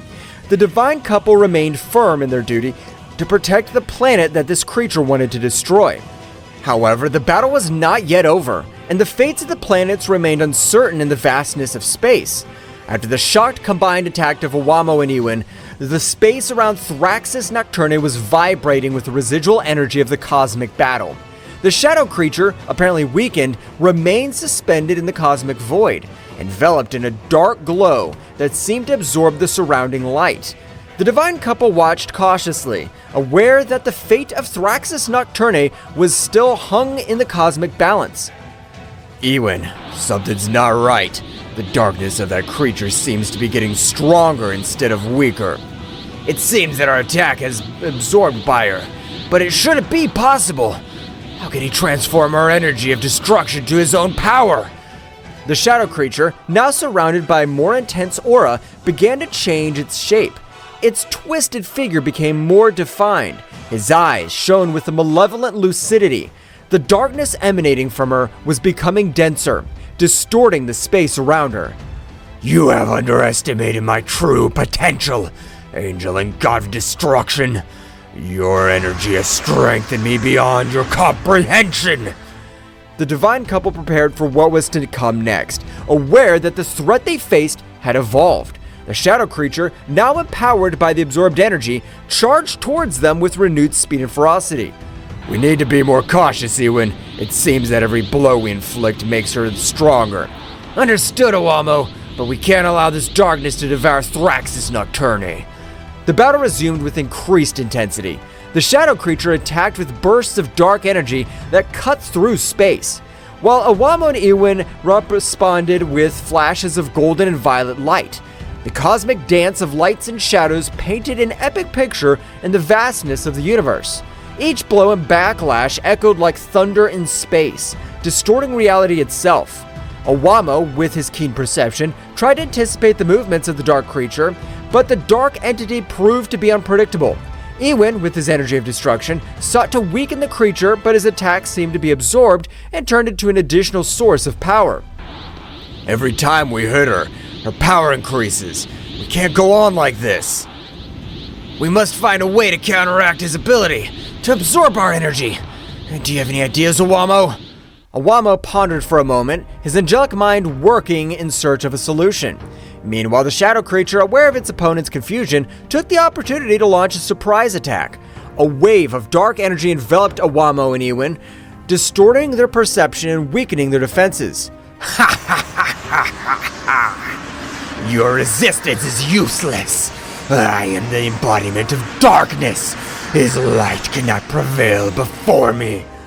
The situation was becoming more and more desperate for the divine couple as they struggled to resist the shadow creature's attacks. Owamo turned his attention to the small book he always carried with him. An idea began to form in his mind. Ewin, I think I have an idea, but we need to synchronize our attacks in a different way. Explain yourself, Owamo. Owamo explained his plan to Ewin, who nodded in understanding. Both God and Angel prepared to put their strategy into practice. The shadow creature, confident in its superiority, launched into the attack again, but this time Owamo and Ewin were ready to respond differently. Now, Ewin, combine your energy of destruction with mine in a more controlled way. Ewin nodded and channeled his energy to Owamo, who, in turn, merged it with his. Instead of launching a direct attack, they created a sphere of combined light and energy that floated between them. Do you think this tactic will change the outcome? We'll see.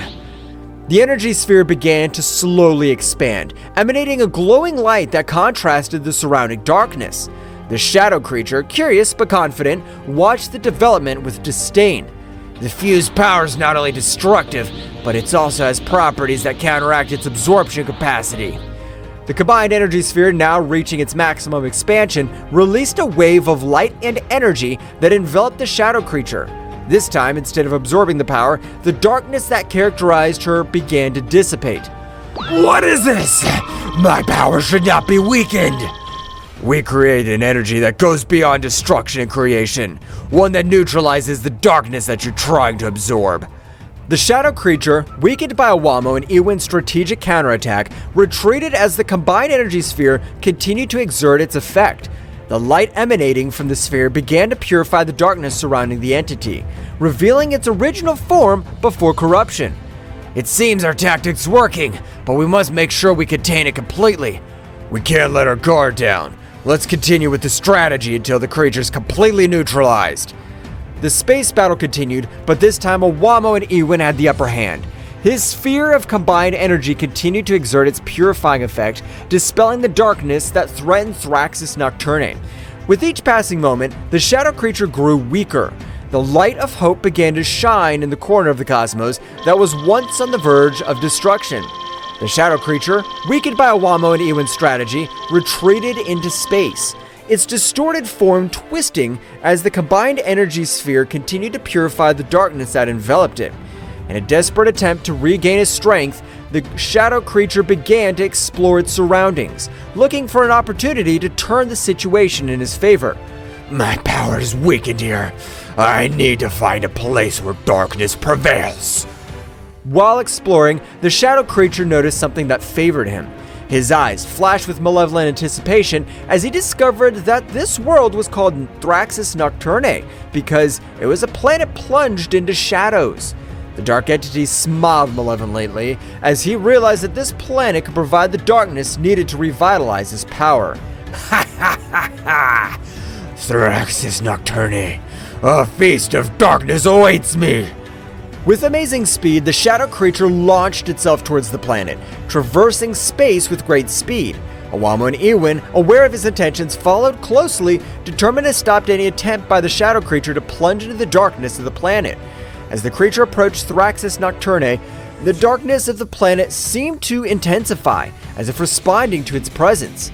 The planet's nighttime atmosphere shone with a faint luminosity, offering a fascinating contrast to the surrounding stars. Iwin, we must prevent the creature from being filled with dark power. If she succeeds, it'll be even more difficult to stop her. Understood, Awamo. We'll not allow the darkness of this planet to fall into the hands of that entity. The shadow creature descended on Thraxis Nocturne with a terrifying impetus. As she approached, the darkness seemed to take her in, enveloping her with a gloomy welcome. The shadow creature began to absorb the darkness of the planet, its twisted form vibrating with a new energy as it filled with the essence of Thraxis Nocturne. Ha ha ha ha ha! Yes, this darkness will strengthen me. Nothing can stop me now. Awamo and Iwin, wasting no time, headed towards the shadow creature, determined to stop its advance before it became unstoppable. The battle in the shadows of Thraxis Nocturne was about to take a very drastic turn. We cannot allow this darkness to completely corrupt this creature. We must stop her before she becomes invincible. Your previous strategy was effective, Awamo. Let's keep working together to counter his power. Deep in the shadows of Thraxis Nocturne, the intense presence of the absorbing shadow creature did not go unnoticed by the most powerful warriors on the planet. Turles, Bardock, Raditz, Frieza, and his brother Cooler felt the darkness increasing around them and, with a mixture of amazement and concern, headed toward the epicenter of the threat. Something's not right. The darkness in this place is getting denser. Whatever it is, we cannot let it threaten Thraxis Nocturne. Let's investigate. The warriors moved nimbly across the gloomy terrain, advancing towards the source of the darkness. As they got closer, the atmosphere became heavier, as if the shadow itself wanted to resist their advance. The darkness is different. I feel a strange pressure. I'm not afraid of the dark, but this is unusual. Cooler, stay alert.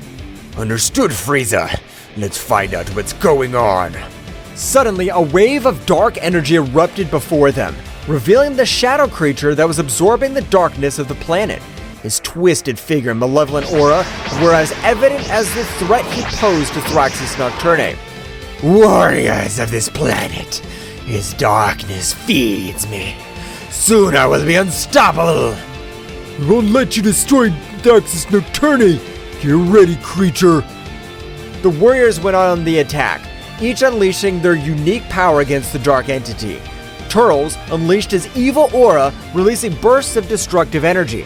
Bardock channeled his Saiyan fury into powerful blows, while Raditz and Cooler coordinated their attacks to create a symphony of destruction.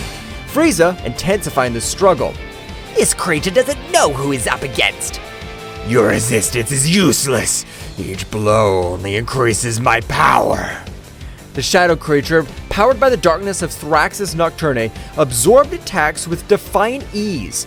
Each impact seemed to strengthen rather than weaken it, plunging the warriors into the disturbing reality that they were facing an enemy that fed on its own darkness. It's not working. He's getting stronger and stronger. We need to change our strategy. We can't let it absorb all the darkness on the planet. While the warriors struggled to find an effective strategy, the shadow creature, with its distorted laughter, continued to absorb the darkness, becoming more and more powerful. The Battle of Thraxus Nocturne's survival was at its most critical, and the warriors knew that they had to find a solution before the dark entity became invincible. The dark aura released by the shadow creature enveloped the warriors of Thraxus Nocturne, gradually weakening them. The warriors struggled to stay on their feet as the entity's malevolent energy infiltrated their bodies, obscuring their vital forces. This is it. Too much. I can't let that defeat us like this.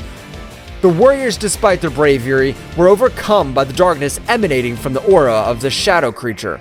At that critical moment, when hope seemed to be fading, a heavenly light pierced the shadows. Owamo and Ewin, the angels charged with protecting Thraxus Nocturne, arrived on the battlefield.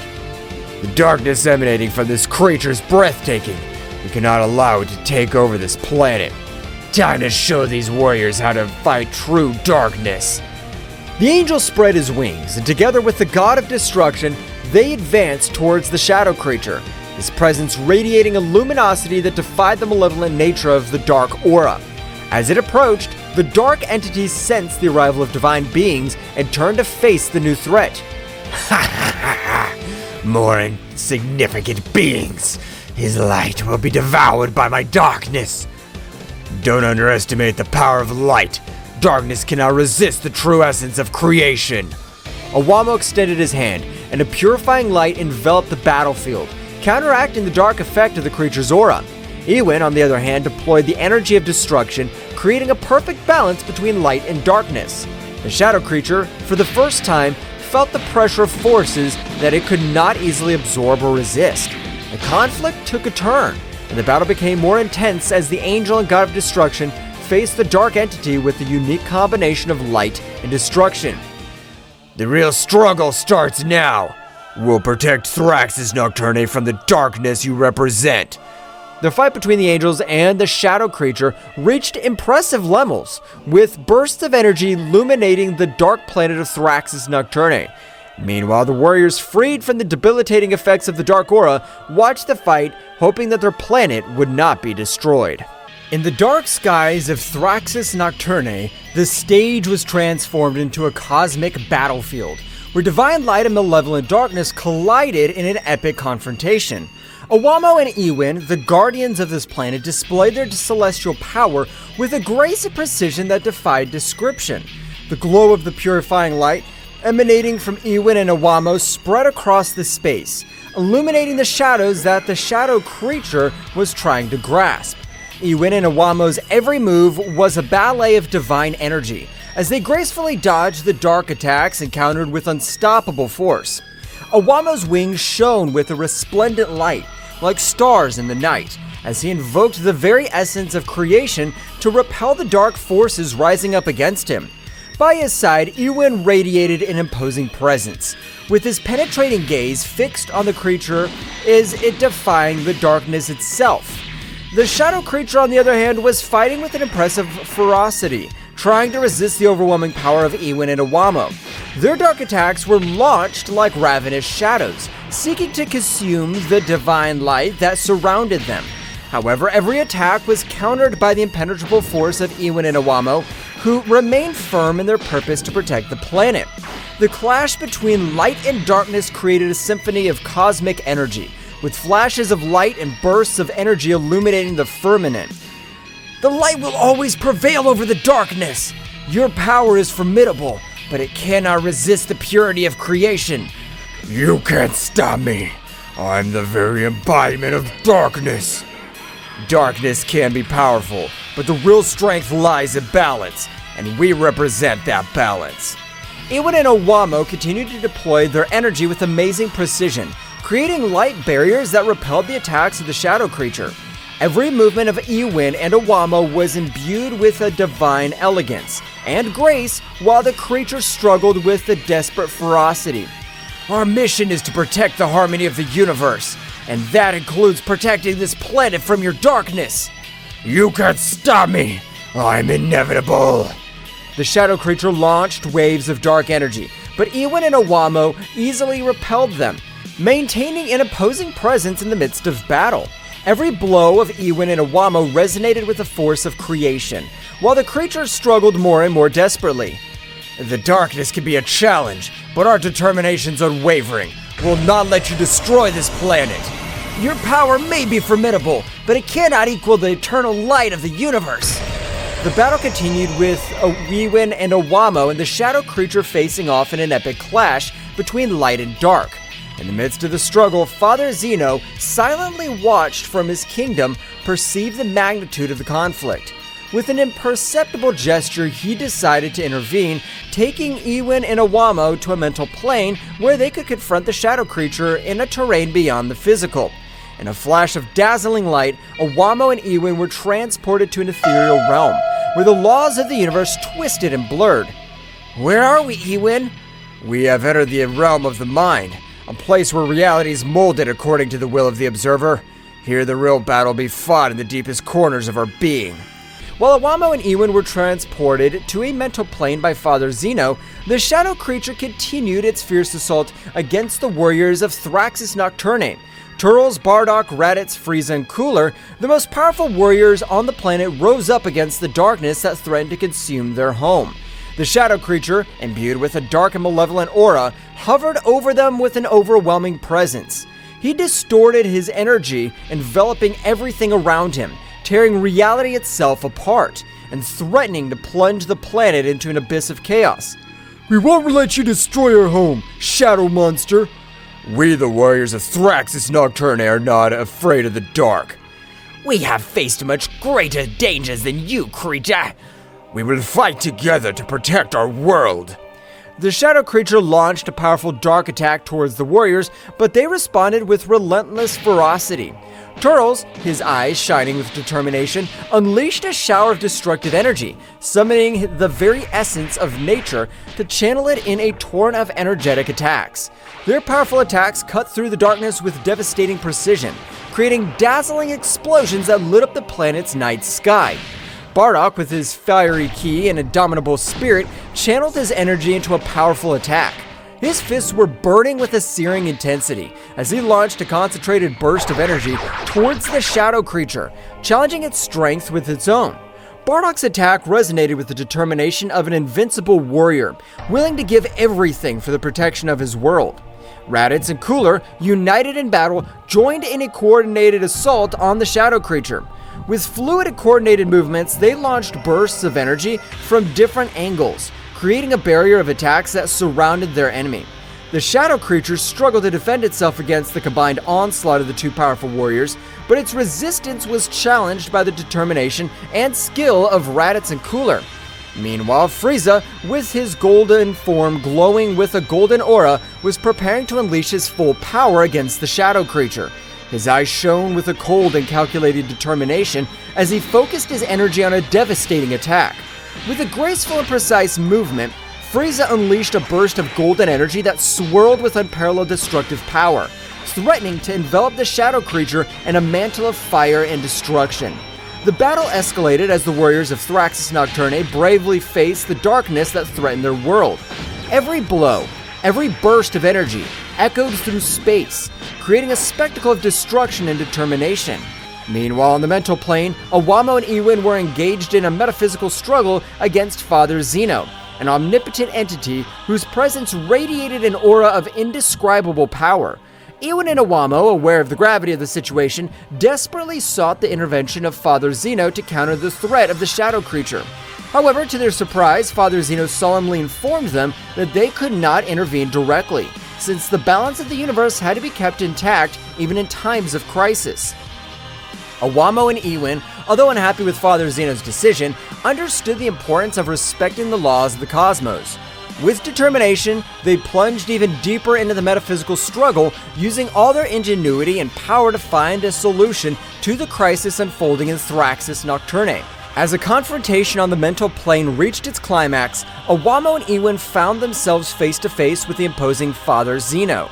His figure radiated an indisputable authority, but also an aura of mystery that aroused restlessness in the Ewin and Iwamo. Iwamo, with his usual serenity, broke the tense silence that filled the ethereal space. "Father Zeno," he began in a firm but respectful tone, "could it be you that... were you the one who sent the shadow creatures to destroy the planets?" Father Zeno, with an unflappable expression, nodded slowly. "I did it for the good of the universe," he replied calmly. Although his voice resonated with a power that shook Ewin and Iwamo, sometimes drastic measures must be taken to preserve the cosmic balance. Ewin, with a flash of indignation in his eyes, could not contain himself anymore. "But that doesn't justify the chaos and destruction you've unleashed!" he exclaimed, his voice echoing with unshakable determination. "There are other ways to restore balance without resorting to violence and darkness." Father Zeno observed the god of destruction and his angel with a penetrating gaze, as if he were evaluating their words and their posture. "Your compassion is admirable, but sometimes it's necessary to sacrifice a few pieces to save the entire board," he said in an enigmatic tone. Iwamo and Ewin exchanged determined glances. Although they respected Father Zeno's authority, they knew that they had to follow their own principles and convictions. With courage, they prepared to challenge the omnipotent being in front of them, willing to fight for what they believed was right, even if it meant facing the divinity itself. The air on the mental plane was charged with tension, as Iwamo and Ewin prepared to face Father Zeno. Their divine auras collided in a show of titanic forces, as Ewin and Iwamo prepared to challenge the supreme being in front of them. Iwamo, with his heavenly book in hand, looked at Father Zeno with determination. "Father Zeno, although we respect your authority, we cannot allow you to continue with this destruction," he stated firmly. "We'll fight for peace and balance in the universe, even if it means standing up to you." Father Zeno, with an impenetrable calm, nodded in recognition. "Your courage is admirable, but you will not be able to stop me," he replied calmly. "The fate of the universe is in my hands, and I'll do whatever it takes to preserve its balance." Without further words, the battle began with a burst of divine energy. Iwamo unleashed his celestial power, summoning rays of light that he threw against Father Zeno, while Ewin threw waves of energy with determination. However, Father Zeno showed impressive resilience, deflecting every attack with surprising ease. The fight went on for what seemed like an eternity, with Ewin and Iwamo and Father Zeno trading punches and counterpunches in a cosmic dance of power and skill. Every movement was imbued with a supernatural force, while the mental plane trembled under the intensity of his conflict. However, as time passed, Iwamo and Ewin began to feel the weight of their opponent. Father Zeno's power was overwhelming, and every blow Ewin and Iwamo received weakened them even more. Despite their bravery and determination, it seemed that they were fighting against an impossible-to-defeat force. Iwamo, panting from the effort, looked at his companion with concern. "Ewin, we can't go on like this," he admitted sincerely. "Father Zeno's too powerful for us." Ewin, though exhausted, nodded determinedly. "I know, Iwamo, but we can't give up," he replied firmly.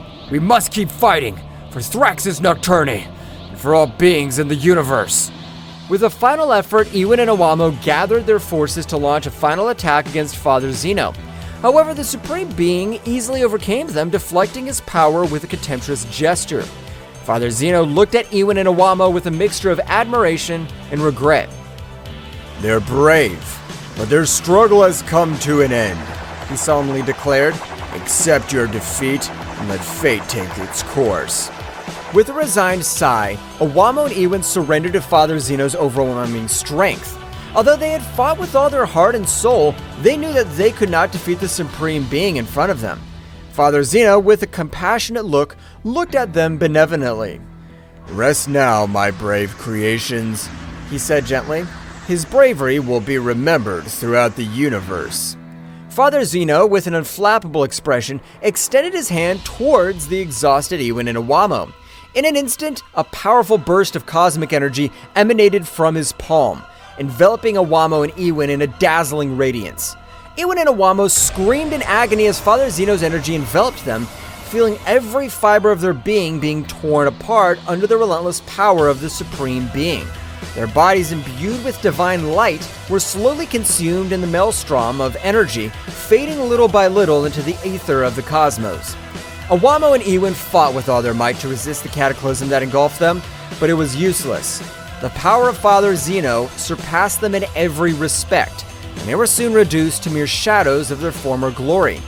With the last gasp, Iwamo and Iwin exploded, leaving body parts all over the mental space, dissipating into cosmic nothingness while their essence merged with the universe. At that precise moment, we return to the earthly plane, where the fierce battle between the most powerful warriors of Thraxus Nocturne and the shadow creature was reaching its climax. Bursts of energy and thunderous crashes echoed in the air, while Bardock, in the middle of the combat, glimpsed Iwamo and Iwin, who were lying unconscious on the ground, enveloped in a halo of divine light. Surprise and dismay were reflected on the faces of the warriors, who momentarily stopped their frantic struggle upon realizing the situation. Bardock, his eyes wide open, watched in horror as Iwin and Iwamo's bodies began to shake, emanating flashes of energy that increased in intensity with each passing second. A tense silence enveloped the battlefield as everyone watched the scene in disbelief. Suddenly, a heart-rending explosion echoed in the air, making the earth and sky tremble. Bardock and the other warriors were thrown back by the force of the explosion, protecting themselves as best as they could from the shockwave that was spreading around them. When the afterglow of the explosion faded, what was left was a smoking crater where Iwamo and Iwin once stood. The warriors slowly stood up, stunned by what they had just witnessed, as the shadow creature, now shrouded in an even denser darkness, prepared to lash out again before the protecting warriors of Thraxus Nocturne. Bardock clenched his fist determinedly, feeling a mixture of sadness and fury burn inside him. He knew that they must continue the fight, not only for the honor of their planet, but also in memory of their brave fallen guardians. With a war cry, the warriors rushed into combat again, determined to avenge the loss of their comrades and protect their home from the darkness that threatened to consume it. After the devastating explosion that killed Iwamo and Iwin, the warriors of Thraxus Nocturne gathered in a circle, still stunned by what had happened. Bardock, with a gloomy look, broke the silence with a grave tone. Damn it! What the hell just happened? Turles, frowning, shook his head in disbelief. I don't know, but we can't let this sacrifice be in vain. We need to get this thing over with once and for all. Raditz, with his fist clenched, furiously nodded determinedly. You're right! Iwamo and Iwin gave their lives to protect this planet. We cannot disappoint his sacrifice. Frieza, with his usual impassive expression, spoke in a cold and calculated tone. The death of Iwin and Iwamo should not be in vain. We must unite and concentrate our efforts on defeating that shadow creature. Cooler, with a serious look, added determinedly, We are facing an unprecedented threat, but if we fight together, we can overcome it. Let's do it for the honor of Thraxus Nocturne, for the legacy of our brave comrades. Bardock nodded solemnly, his jaw tense with determination. So, are we in agreement? We'll fight together until the end and avenge our fallen. The warriors nodded in agreement, sharing a look of determination and unity. With their hearts filled with determination, they prepared to face once again the darkness that threatened their home. As the warriors prepared to face the shadow creature again, a fierce determination burned in their hearts. Turles, feeling the energy of the battle, was the first to unleash his power.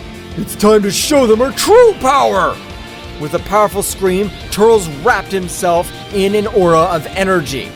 Her dark hair turned golden and her eyes shone with a dazzling intensity. The energy of the Super Saiyan emanated from his being, infusing strength and determination into his entire being. Raditz, inspired by Turtle's example, followed suit. It's my turn! With a burst of energy, Raditz's dark hair bristled, turning golden just like his brother's. His ki increased dramatically, emanating a commanding presence that filled the battlefield. Seeing the transformation of his comrades, Bardock also joined the fray. I can't stay behind! With a battle cry, Bardock unleashed all his power. His fiery aura enveloped him in a higher golden glow. His energy increased to astronomical levels, propelling him towards a higher form of his race. Frieza, observing the transformation of the Saiyans, did not want to be left behind. The time has come to show my true strength! With a burst of energy, Frieza transformed into his golden form of maximum power similar to 100% full power. His body radiating a golden glow. His power multiplied several times, turning him into an unstoppable force that rivaled the sunlight itself. Cooler, feeling the energy surrounding him, decided to join the fight with all his might. It's time to unleash my true potential! With a flash of energy, Cooler transformed into his metallic form, his body glowing with a metallic luster. His stamina and power increased exponentially, making him an invincible force that would defy even the gods. With their transformations complete, the warriors of Thraxus Nocturne once again faced the shadow creature with renewed determination and a power that eclipsed any darkness. In the skies of Thraxus Nocturne, the battle continued as the transformed warriors faced off against the shadow creature, a being whose dark power threatened to devour everything in its path. With each of the warriors unleashing their full potential, the cosmos trembled under the force of their epic showdown. The golden aura of Turles, Raditz, and Bardock, combined with the imposing presence of Frieza and Cooler in their transformed forms, formed a dazzling spectacle in the night sky. Energy flickered around them, lighting up the darkness with golden and silver flashes as they prepared for the final showdown. The shadow creature, sensing his power of his adversaries, emanated a rumbling roar that echoed through the planet. His dark form seemed to twist and distort as he prepared for the final assault. It's time to end this once and for all! With a battle cry, Turles lunged forward. His speed increased by his Super Saiyan form. The shadow creature responded with an onslaught of dark energy, but Turles nimbly dodged it, moving with astonishing speed across the battlefield. Raditz and Bardock followed Turles' lead, attacking with relentless ferocity. Their blows echoed in the air, each one charged with the strength of his determination and the desire to protect his home planet. The shadow creature's attacks were swift and fierce, but the Saiyans deftly dodged them, responding with even more powerful blows. Father, let's keep the pressure on this thing! We can't let it destroy our home! I know. We're not going to allow this monster to destroy Thraxus Nocturne. Our power is more than enough to end it. That's right! You taught us to fight with courage and determination! We'll not back down before this creature is destroyed! Take this! The shadow creature dodged Bardock's attack with agility, launching its counterattack with its sharp claws. Careful, Father! Don't worry about me. I'm more than ready for this. And take this too! Raditz's attacks hit the shadow creature hard, but it quickly recovered and counterattacked with a surge of dark energy. Damn, this thing's tougher than I thought. We can't give up now! Our planet depends on us! You're right. Let's show you what we're capable of. The two Saiyans launched into the air attack once more with renewed determination. Their blows echoed in the air, each one charged with the strength of his determination and the desire to protect his home planet. The shadow creature, although resistant, was overcome by the ferocity of the Saiyans. Turles, with his golden hair flowing behind him, launched a quick series of precise punches, each one carrying with it the power of his transformation into Super Saiyan. His movements were fluid and graceful, as if he were dancing around his enemy, dodging every attack with impressive agility. There's no escape for you, monster. Your darkness can't compete with the power of the Super Saiyan. With a battle cry, Turles lashed out at the shadow creature, striking with overwhelming force. Every blow resounded in the air, shaking the battlefield with its power. The shadow creature was fighting desperately, but its attack seemed weak compared to Turtle's ferocity. Meanwhile, Raditz and Bardock were continuing their assault on the shadow creature. Their attacks were coordinated and precise, each complementing the other in a deadly dance of destruction. The shadow creature found itself increasingly cornered, unable to cope with the combined might of the Saiyans. Come on, Father. We know we can stop this thing. I know, Raditz. Let's keep pushing until there's nothing left of this creature. With renewed determination, the two Saiyans redoubled their efforts, launching a series of devastating attacks against the shadow creature. Each blow echoed in the air, carrying with it the weight of his determination and the desire to protect his home planet. Frieza and Cooler were watching the battle intently from a distance, their cold gazes evaluating every move of the Saiyans and the shadow creature. As the fight intensified, they noticed with increasing concern how the shadow creature began to gain more strength, releasing a dark energy that threatened to destabilize this situation. It seems that the things are getting more complicated than I expected. Yes, the shadow creature seems to be gaining ground. If we don't intervene soon, we could face an even more dangerous situation. With a cold determination, Frieza and Cooler exchanged a glance before heading towards the battlefield. His presence made itself felt immediately. His overbearing aura flooded the area as they prepared to face the shadow creature. Looks like we need to intervene before things get out of control. I agree. We cannot allow the shadow creature to wreak more havoc on our planet. With surprising speed, Frieza and Cooler launched into action, deploying all the power in an effort to contain the shadow creature. His attacks were precise and devastating, each blow carrying with it the weight of his determination and the desire to protect his home. However, the shadow creature was not going to be easily defeated. With a thunderous scream, he split into 4 separate beings, each one darker and more malevolent than the last. The earth trembled under their weight as they advanced towards the warriors, ready to unleash their fury on them. It seems that this creature has more tricks up its sleeves than we thought. It doesn't matter. We have our own tricks. What will happen next? Find out in the next chapter. Well guys, this is all for today's chapter. I hope you liked it and it was to your liking. Now don't forget to leave your powerful like Supreme God level, comment and subscribe. Now without further ado, see you in a new video. Until next time.